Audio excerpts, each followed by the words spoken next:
Morning here in Hawaii. So good morning, my 411 News fans and family.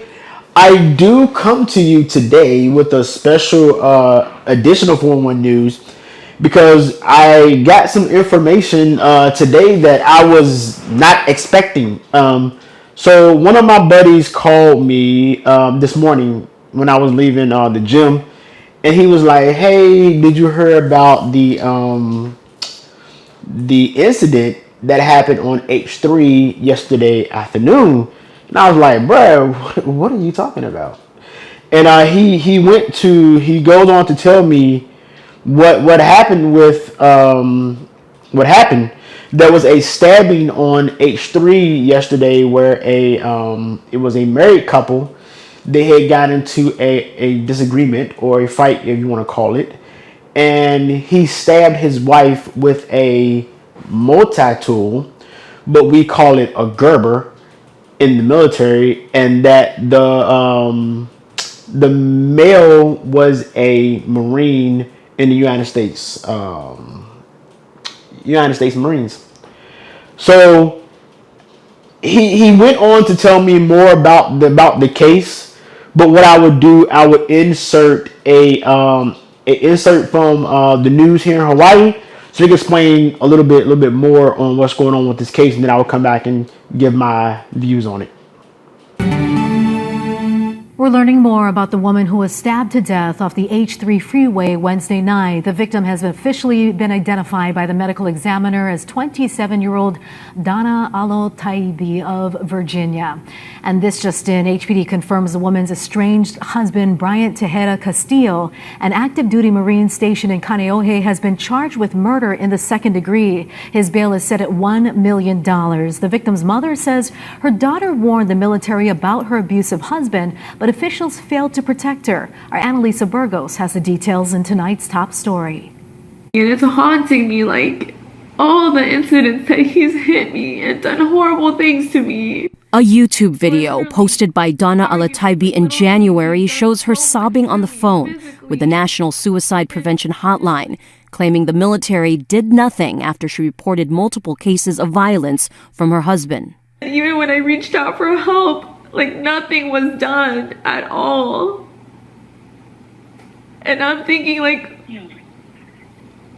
what can I do? Why is he so untouchable? Alotaibi's mother said she advised her daughter to report Tejeda Castillo to his command and police.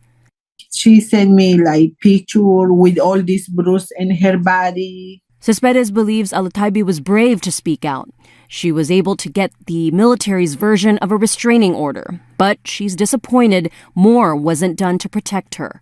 Probably because she's woman, they don't care, or she look like crazy, they don't care. Now that her daughter's gone, Cespedes is feeling the same helplessness as she tries to get answers from the military about what happened. I feel like nobody wanna help, nobody wanna say nothing. Probably if I go in there, they will help. Cespedes says she's flying from Virginia to Honolulu on Saturday. I cannot stay here and waiting.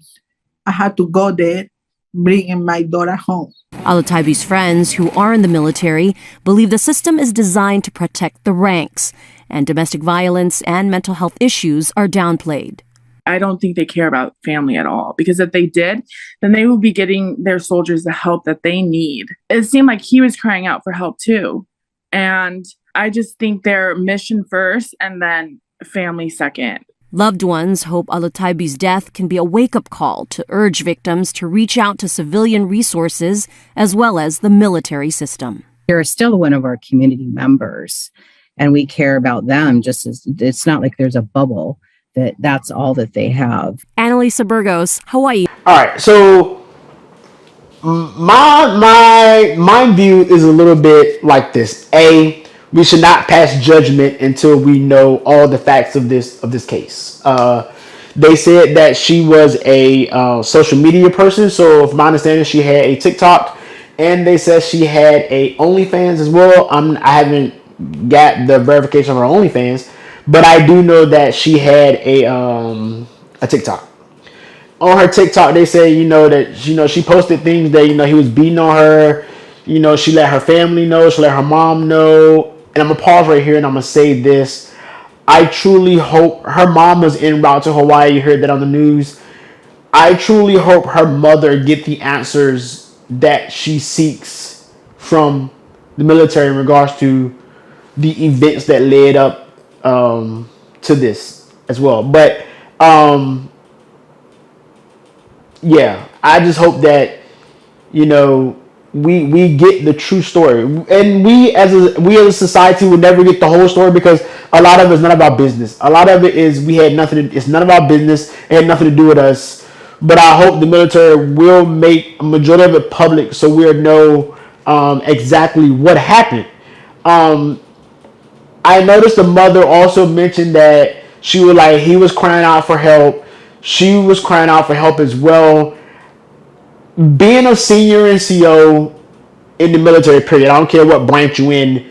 Being a senior NCO, it is our responsibility to make sure that soldiers, Marines, sailors, whatever, get the help that they need, and to include their family. Like their families are not no one different. You know, there are programs set aside for them. There are programs set aside for us, and I truly hope and I truly pray that that unit did everything possible to get both of them the help that they needed. What I don't want to hear is that the unit dropped the ball on something that ended like this.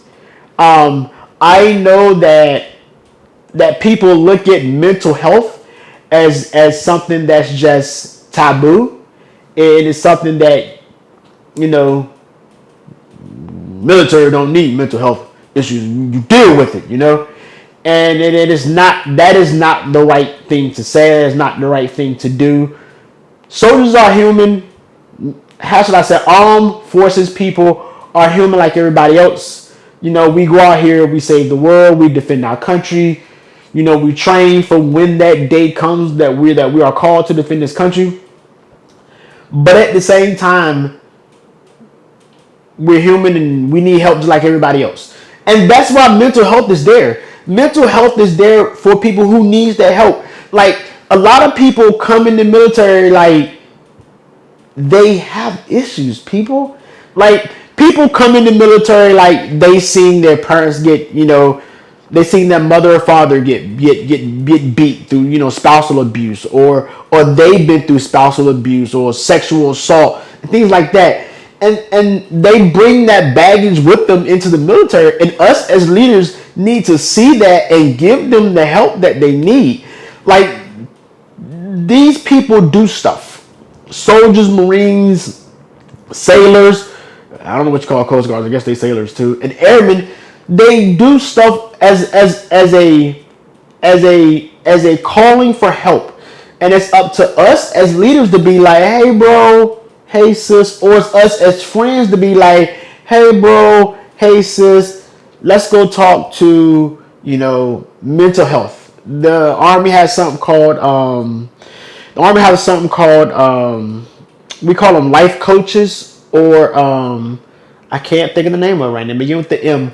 But we have something called life coaches. We call them. They come to us. They talk to us. It's not on the books. It's just between us and that particular person that we talk to. And they'll meet you anywhere. They meet you at the home. They meet you in the streets. They meet you at the park. Meet you anywhere.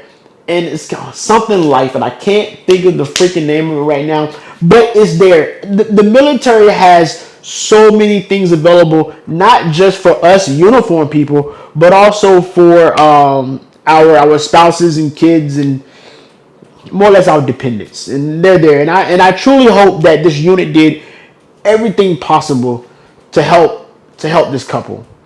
It is sad that he stabbed her.